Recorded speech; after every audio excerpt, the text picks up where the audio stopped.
Pink is the new black, ये मुहावरा चलता है सर। अब गुलाबी नोट 20 करोड़ तो पार्थ चैटर्जी के घर से आप ही लोग दिखा रहे थे, कितने नोटें वहां पर से बरामद की गई हैं। काला धन खत्म हो गया क्या? इसे तुगलकी फरमान बता रही है वो आज भी। गौरव जी। बिल्कुल, हाँ बिल्कुल। अंजना जी, चलिए शुरू सबसे पहले इसी से करते हैं जो शब्द आपने कहा, तुगलकी फरमान। देखिए, आज जो प्रक्रिया का पालन हुआ वो संवैधानिक है, ये तो सर्वोच्च न्यायालय ने मुहर लगा दी ना। जो शब्द आपने इस्तेमाल किया, यही शब्द का इस्तेमाल राहुल गांधी प्रधानमंत्री पे आरोप लगाने के लिए करते थे। तुगलकी फरमान है, रात में घोषणा कर दी, किसी से पूछा नहीं। आज सर्वोच्च न्यायालय का जजमेंट आप देखिए, उन्होंने तो बल्कि कहा है कि आरबीआई की राय भी ली गई, और अगर आरबीआई की राय ली गई और संवैधानिक दृष्टि से जो प्रक्रिया का पालन होना था वो किया गया, तो पहले तो राहुल गांधी को और कांग्रेस पार्टी को माफी मांगनी चाहिए कि वो गलत थे जब वो कहते थे कि ये तुगलकी फरमान है। दूसरा, आप बताइए क्यों नहीं आज पूछा जाएगा, चाहे जयराम रमेश का वक्तव्य हो जो मेरे हाथ में है यहाँ पे, और चाहे पी चिदम्बरम के ट्वीट हों।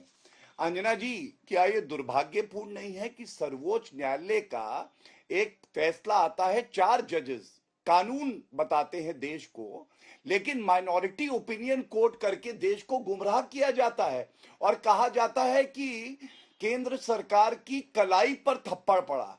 अगर एक जज की ओपिनियन जो कि कानून नहीं है, और मैं खुद एक वरिष्ठ अधिवक्ता हूं, मैं जिम्मेदारी से आपको बता रहा हूं, अगर कलाई पर थप्पड़ है तो कांग्रेस पार्टी और राहुल गांधी के गाल पे कितने थप्पड़ पड़े हैं गिनिए। 5 में 1 हटाइए, 4 थप्पड़ पड़े हैं। अब वो 4 थप्पड़ से कांग्रेस पार्टी का चेहरा सूजा है या नहीं सूजा है। तीसरी बात मैं आपको बताऊं, देखिए मेरे हाथ में, मैंने ये बात पहले भी उठाई, आज न्यायिक रूप से मुहर लगी है, इससे पहले ये कांग्रेस पार्टी का मैनिफेस्टो है।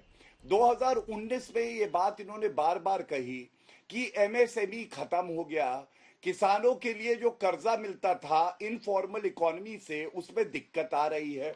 और एक ये 4 जगह अलग अलग बातें कही थी, मैं एक लाइन पढ़ देता हूं। दूसरी ओर मोदी जी ने मनमाने ढंग से अकेले ही नोटबंदी करके देश की अर्थव्यवस्था को तबाह कर दिया। नोटबंदी से उत्पादन समाप्त हो गया। अब आप मुझे बताइए, राजनीतिक तौर पे भी क्या ये चुनाव नहीं हारे थे? तो राजनीतिक और न्यायिक तौर पे और नैतिक तौर पे भारतीय जनता पार्टी की जीत हुई है, तब भी और आज भी। काला धन पे कुछ नहीं बोल रहे सर, चाहता हूं जो शब्द सबसे ज्यादा पहले सुनते थे काला धन, तो आप लोग भूल ही गए अब बोलना। काला धन पे आइए ना सर, काला धन खत्म, काला धन। हाँ, चलिए मैं काले धन पे आ जाता हूं। आप इतने अच्छे से पूछेंगी तो हम क्यों नहीं उत्तर देंगे। देखिए फायदे क्या हुए मैं आपको बता देता हूं। आज रविशंकर प्रसाद जी ने एक प्रेस कॉन्फ्रेंस करी। पहले एक इनफॉर्मल इकोनॉमी थी, काले धन की इकोनॉमी, अब क्या हुआ है, एक फॉर्मल इकोनॉमी का क्रिएशन हुआ है। और मैं आपको जजमेंट का नाम बता के बताता हूं। स्विस रिबन्स नाम का एक जजमेंट है। जब भारतीय जनता पार्टी की सरकार इंसॉल्वेंसी कोड लाई, उसके बाद 1.5 लाख करोड़ रुपए हमने काले धन के कलेक्ट किए, ये निकाले लोगों से, ये सत्य है। इसके अलावा आपको मैं बता दूं, आज की प्रेस कॉन्फ्रेंस में ये बिंदु भी उठाया गया है जो आपको पता होना चाहिए कि टैक्स कलेक्शन में इजाफा हुआ करीब 18% का।